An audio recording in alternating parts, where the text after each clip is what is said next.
पिछले हफ्ते पार्लियामेंट ने सबका बीमा सबकी रक्षा बिल पास किया। ये इंश्योरेंस के लीगल सिस्टम के एक बड़े हिस्से को मॉडिफाई करता है। ये अमेंडमेंट्स एक फिलोसॉफिकल चेंज का साइन है। इंश्योरेंस इंडस्ट्री लोगों को रिस्क के लिए प्रिपेयर करने में मदद करता है, क्योंकि इंश्योरेंस कंपनीज लोगों को प्रोटेक्शन बेचते हैं। अगर कोई इंश्योरेंस कंपनी बंद हो जाती है तो इसके रिजल्ट्स बहुत खराब होते हैं। इसीलिए बहुत सालों से गवर्नमेंट ने बहुत स्पेसिफिक प्रिस्क्रिप्शंस के थ्रू इंश्योरेंस इंडस्ट्री को रेगुलेट किया है। इससे इंडस्ट्री में स्टेबिलिटी तो आती है, लेकिन इससे इंडस्ट्री की फ्लेक्सिबिलिटी भी कम हो जाती है। इंडिया के एक बड़े हिस्से को वो इंश्योरेंस ही नहीं मिला जिसकी इसे जरूरत थी। इंडिया के इंश्योरेंस इंडस्ट्री के पास ना इतना फ्लेक्सिबिलिटी था, ना ही इतना कैपिटल कि वो सबको कवर कर सके। नए अमेंडमेंट्स इसे बदलना चाहते हैं। इन अमेंडमेंट्स में कई 100 प्रोविजंस हैं और हम इन सब को कवर नहीं कर सकते। लेकिन आज के इस वीडियो में हम उन ब्रॉड चेंजेस को कवर करेंगे जिससे इंश्योरेंस इंडस्ट्री का स्ट्रक्चर बदल सकता है। सबसे पहले हम IRDAI में आने वाले चेंजेस समझेंगे, फिर हम इंश्योरेंस इंडस्ट्री के भी कुछ मेजर चेंजेस देखेंगे। एंड में हम इंश्योरेंस के डिस्ट्रीब्यूशन से रिलेटेड कुछ कंपटीशन के बारे में भी समझेंगे। मैं हूं आपका होस्ट देव, आप देख रहे हैं मार्केट्स बाय ज़ीरोधा हिंदी। चलिए शुरू करते हैं। सबसे पहले IRDAI में होने वाले चेंजेस देखते हैं। देखो दोस्तों, किसी भी इंडस्ट्री को रेगुलेट करने के दो तरीके हैं। पहला, लॉ के अंदर एक एक चीज को माइक्रो मैनेज किया जा सकता है। बहुत बड़े और डिटेल लेजिस्लेशंस या रूल्स और लॉज बनाए जा सकते हैं जो पार्लियामेंट से पास होते ही एकदम कॉन्क्रीट हो जाएं। इससे इंडस्ट्री अपने एक्सपेक्टेशन सेट कर सकती है। लेकिन इस सिस्टम में अगर लॉ के अंदर कोई गैप या प्रॉब्लम हो तो वो भी पास हो जाता है, और इसे ठीक करने के लिए लॉज को वापस पार्लियामेंट में अमेंड करना पड़ता है। दूसरा तरीका है प्रिंसिपल बेस्ड रेगुलेशन। इस सिस्टम में जब लॉ ड्राफ्ट किया जाता है तब ब्रॉड प्रिंसिपल्स और स्टैंडर्ड सेट किए जाते हैं। फिर ये सिस्टम रेगुलेटर पे डिपेंड करता है ताकि लॉ का फेयर एप्लीकेशन हो। नए अमेंडमेंट्स के थ्रू इंश्योरेंस इंडस्ट्री पहले सिस्टम से दूसरे सिस्टम में स्विच कर रहा है। पहले इंश्योरेंस कंपनीज के ऑपरेशंस का एक बड़ा हिस्सा, जैसे वो इंश्योरेंस कैसे बेचते हैं, वो अपने पैसे कैसे इन्वेस्ट करते हैं, इनके कॉर्पोरेट अरेंजमेंट कैसे काम करते हैं, एटसेट्रा, ये सब लॉ में ही मेंशन था। कुछ केसेस में लॉ बहुत ज़्यादा स्पेसिफिक होता था। जैसे अगर कोई इंश्योरर किसी को प्रीमियम रिफंड कर रहा हो तो इसे ऐसा चेक या मनी ऑर्डर के थ्रू ही करना होगा। कोई भी दूसरा तरीका इलीगल होता था। ऐसे कई सिचुएशंस अब इंडिया के इंश्योरेंस रेगुलेटर IRDAI के कंट्रोल में शिफ्ट कर दिए गए हैं। लेकिन इसका मतलब ये नहीं है कि IRDAI के पास अनलिमिटेड कंट्रोल है। पार्लियामेंट ने प्रोसेसेस मैंडेट किए हैं जो IRDAI को रेगुलेशंस बनाने के लिए फॉलो करने होंगे। जैसे IRDAI को ड्राफ्ट्स पब्लिश करने पड़ते हैं, पब्लिक से कमेंट्स मांगने होते हैं, उन कमेंट्स पे रिस्पॉन्ड करना होता है और अपने सारे रेगुलेशंस का रिव्यू भी करना पड़ता है। इससे रेगुलेटर पे एक कंट्रोल चेक आता है। अगर इसके आइडियाज में कोई भी प्रॉब्लम्स होते हैं तो ये प्रोसेसेस इसे ठीक करने के लिए काफी टाइम देते हैं। लेकिन इन प्रोसीजर्स के कारण डिलेज भी होते हैं। जैसे एक नया प्रोसेस किसी पॉइंट के बारे में अगर अनक्लियर हो और इसके प्रोसीजर्स में कुछ फिक्सेस की जरूरत हो सकती है, लेकिन एक छोटे प्रोसेस को ठीक करने के लिए भी पूरे प्रोसेस के थ्रू वापस जाना अननेसेसरी हो सकता है। ऐसे मैटर्स में IRDAI के governing body subsidiary instructions issue करके चीजें क्लैरिफाई कर सकते हैं। तो इंडिया का इंश्योरेंस इंडस्ट्री अब फ्लेक्सिबल हो रहा है। ये सेक्टर अब पार्लियामेंट के पुराने रूल्स के साथ फंसा हुआ नहीं है, बल्कि अब IRDAI को चीजें बदलने का पावर दिया गया है ताकि ये जरूरी रूल्स और रेगुलेशंस रख सके और अननेसेसरी प्रोसेसेस हटा सके, बिना हर प्रोसेस के लिए एक नया लॉ पास किए। IRDAI के पावर्स के साथ साथ इंश्योरेंस इंडस्ट्री के स्ट्रक्चर में भी अब कुछ बड़े चेंजेस आ रहे हैं। इंश्योरेंस एक ऐसा बिजनेस है जो पैसों में ट्रेड करता है। जब किसी को फ्यूचर हार्म से प्रोटेक्शन ऑफर किया जाता है तो उसमें सिर्फ सेल्समैनशिप काम नहीं करता। बेसिकली उस इंसान को उसके बैलेंस शीट का एक हिस्सा लॉक कर देने कहा जा रहा है। इसके लिए कैपिटल की जरूरत होती है। बिना सफिशिएंट कैपिटल के इंडिया के इंश्योरेंस नीड्स का कोई पॉइंट ही नहीं है, क्योंकि इंश्योरेंस इंडस्ट्री के पास इतने पैसे ही नहीं होते कि वो इन नीड्स को फुलफिल कर सकें। इन अमेंडमेंट्स का एक बड़ा गोल है इंडिया के इंश्योरेंस मार्केट्स में पैसे लाना। ये सिर्फ ज्यादा इन्वेस्टमेंट्स अलाउ करने की बात नहीं है। इंडस्ट्री को अपने इन्वेस्टर्स को ज्यादा फ्लेक्सिबिलिटी भी देना होगा। ये अमेंडमेंट्स मार्केट एंटर करना, इन्हें रीस्ट्रक्चर करना और इनसे एग्जिट करना ईजी करता है। ये अमेंडमेंट्स 3 मेजर चेंजेस लाते हैं। ये FDI कैप्स हटाते हैं, रीस्ट्रक्चरिंग इजी बनाते हैं और री इंश्योरेंस भी इजी बनाते हैं। चलिए इन तीनों चेंजेस को अब समझते हैं। सबसे पहले FDI कैप्स का हटाना समझते हैं। जब से इंडियन इंश्योरेंस मार्केट्स में प्राइवेट कंपनीज का एंट्री अलाउ किया गया है, फॉरेन पार्टिसिपेशन पे स्ट्रिक्ट लिमिट्स लगाए गए हैं।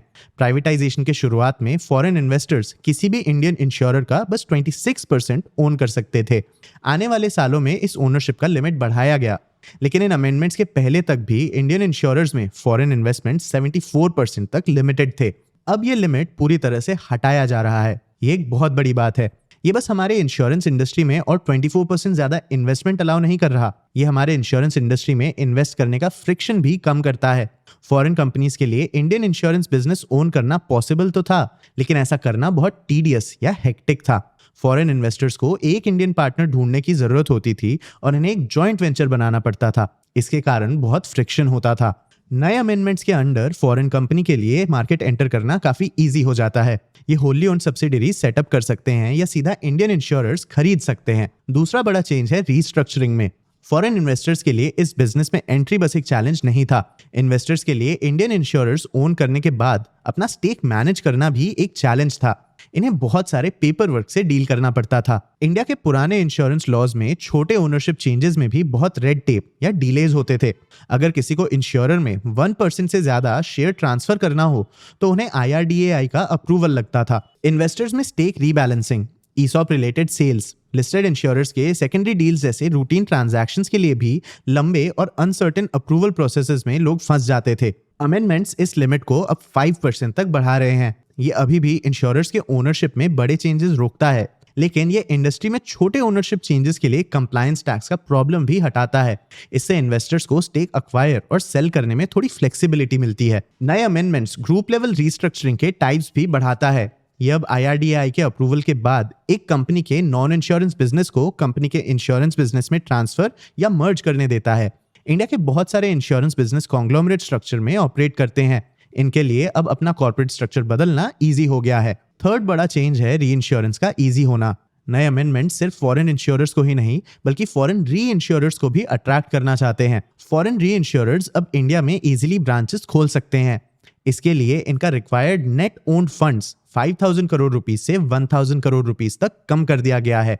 मतलब इन बिजनेसेस के लिए एंट्री बैरियर 80% तक कम कर दिया गया है। इंश्योरेंस इंडस्ट्री में री इंश्योरर्स का एक इंपॉर्टेंट रोल होता है। ये इंश्योरर के बैलेंस शीट का लोड कम करते हैं। इससे इंश्योरेंस सिस्टम ज्यादा और बड़े रिस्क इंश्योर कर सकता है। जैसे जैसे ज्यादा री इंश्योरर्स मार्केट एंटर करते हैं, हमारा प्राइमरी इंश्योरेंस सिस्टम और बेटर होता है। नेट ओन फंड्स का कम होना नीश प्लेयर के लिए एंट्री इजी करता है। पूरी दुनिया के मेजर ग्लोबल री इंश्योरर्स शायद किसी भी थ्रेशोल्ड के लिए क्वालिफाई कर सकते हैं, लेकिन इस थ्रेशोल्ड को कम करने से इंडिया में नीश री इंश्योरर्स के लिए स्पेसिफिक रिस्क क्लासेस में एंटर करना इजी हो जाता है, जैसे साइबर इंश्योरेंस या एविएशन इंश्योरेंस। इससे इंश्योरेंस मार्केट में कॉम्प्लेक्सिटी भी बढ़ता है। जैसे जैसे नए री इंश्योरर्स अपने यूनिक सर्विसेज के साथ मार्केट्स एंटर करते हैं, तो primary investors specific risk types में स्पेशलाइज कर सकते हैं और इंटरेस्टिंग रिस्क शेयरिंग स्ट्रक्चर्स के साथ एक्सपेरिमेंट भी कर सकते हैं। इससे हमारा इंश्योरेंस मार्केट और मैच्योर और कॉम्प्लेक्स बन सकता है। लेकिन इन सारे डेवलपमेंट्स के बावजूद इंडियन इंश्योरेंस इंडस्ट्री के लिए डिस्ट्रीब्यूशन अभी भी एक चैलेंज है। मतलब इंश्योरेंस का सर्विस इंडियंस तक पहुंचाना, ये एक स्पेसिफिकली मुश्किल काम रहा है। हमारा इंश्योरेंस पेनिट्रेशन हमारे GDP के लगभग 3.8% तक फंसा हुआ है। ये ग्लोबल एवरेज का ऑलमोस्ट आधा है। इस नंबर से हमें ये समझ में आता है कि हमारे देश की इकोनॉमी का कितना छोटा हिस्सा लॉन्ग टर्म प्रोटेक्शन के लिए अलग किया गया है। इसका मतलब ये है कि हमारी इकोनॉमी रिस्क अवॉइड करने में कम इन्वेस्ट कर रही है। लेकिन इंडिया में इंश्योरेंस का पेनिट्रेशन इतना कम क्यों है? प्रॉब्लम्स तो कई हैं, लेकिन सबसे बड़ा चैलेंज है लास्ट माइल प्रॉब्लम। इंडिया के बहुत सारे पार्ट्स, स्पेशली रूरल इंडिया में इंश्योरेंस अभी तक पहुंचा ही नहीं है। इसका कारण कुछ हद तक ब्रोकन इंसेंटिव्स हैं। अब तक इंडियन इंश्योरेंस का एक बड़ा हिस्सा एजेंट्स और बैंक्स के थ्रू बेचा जाता था। ये दोनों कमीशंस के लिए काम करते हैं, इसीलिए ये वॉल्यूम्स और टिकट साइज पे फोकस करते हैं। इसके कारण इनका बिजनेस रिच अर्बन हाउसहोल्ड्स तक ही लिमिटेड रहता है। ये कई बार इस बात पे भी ध्यान नहीं देते थे कि कोई पॉलिसी कस्टमर के लिए कितना सही है या नहीं। कई बार लोगों को पॉलिसीज तो बेच दिए जाते थे, लेकिन इन्हें यही नहीं पता रहता था कि इनकी पॉलिसी क्या कवर करती है और क्या नहीं। कभी कभी तो इन्हें इन्वेस्टमेंट्स कह के भी बेचा जाता था। इसके कारण इंडियन इंश्योरेंस बायर्स का एक्सपीरियंस खराब हो गया। इंश्योरेंस के कारण लोगों में सिक्योरिटी की जगह डिस्ट्रस्ट फैलने लगा। इसीलिए लॉ मेकर्स के लिए दो चैलेंजेस हैं। इन्हें डिस्ट्रीब्यूशन भी बढ़ाना है, लेकिन इन्हें साथ ही साथ मिस सेलिंग भी कम करना है। इसीलिए नए अमेंडमेंट्स IRDAI का इंटरमीडियरीज पे कंट्रोल बढ़ाता है। पुराने लॉज IRDAI को इंश्योरेंस कंपनीज पे कंट्रोल देते थे ताकि IRDAI इन्हें इंस्पेक्ट या इन्वेस्टिगेट कर सके, इनके लिए डायरेक्शंस इशू कर सकें, नॉन कंप्लायंस पे इन पे पेनल्टीज भी लगा सके, एक्सेट्रा। IRDAI के पास इंश्योरेंस डिस्ट्रीब्यूट करने वाले इंटरमीडियरीज पे भी पावर तो था, लेकिन इसके पावर्स इंश्योरर्स को ध्यान में रख के बनाए गए थे। लेकिन अब इन पावर्स का इफेक्ट इंटरमीडियरीज तक भी बढ़ा दिया गया है। नए अमेंडमेंट्स इंटरमीडियरीज के लीगल आर्किटेक्चर को ज्यादा स्ट्रिक्ट बनाते हैं।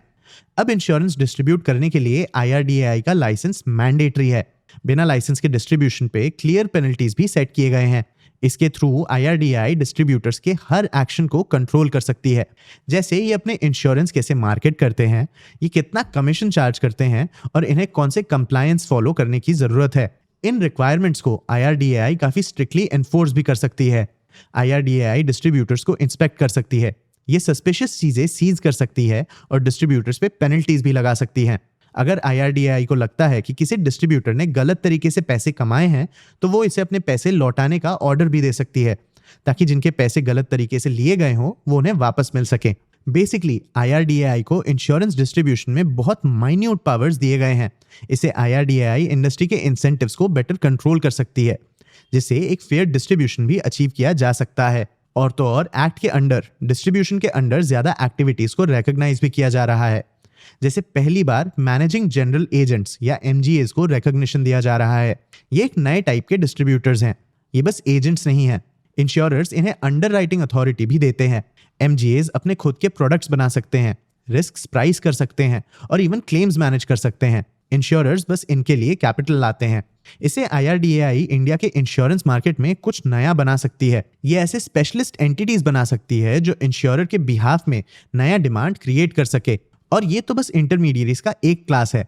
नया अमेंडमेंट IRDAI को दूसरे एंटिटीज को भी इंटरमीडियरी का रिकॉग्निशन देने देता है। ये अमेंडमेंट्स इंडिया के इंश्योरेंस इंडस्ट्री को सिंप्लीफाई करना चाहते हैं। आपको क्या लगता है, क्या ये सक्सेसफुल होंगे? अपने व्यूज हमें कमेंट सेक्शन में जरूर बताना। आगे आप कौन से टॉपिक्स पे वीडियोस देखना चाहते हो, ये भी हमें कमेंट सेक्शन में जरूर बताना। अगर ये वीडियो आपको इन्फॉर्मेटिव लगा तो इसे लाइक और शेयर जरूर करना। ऐसे ही और वीडियोस के लिए चैनल को सब्सक्राइब भी कर लेना। आज के लिए इतना ही, मिलते हैं अगले वीडियो में।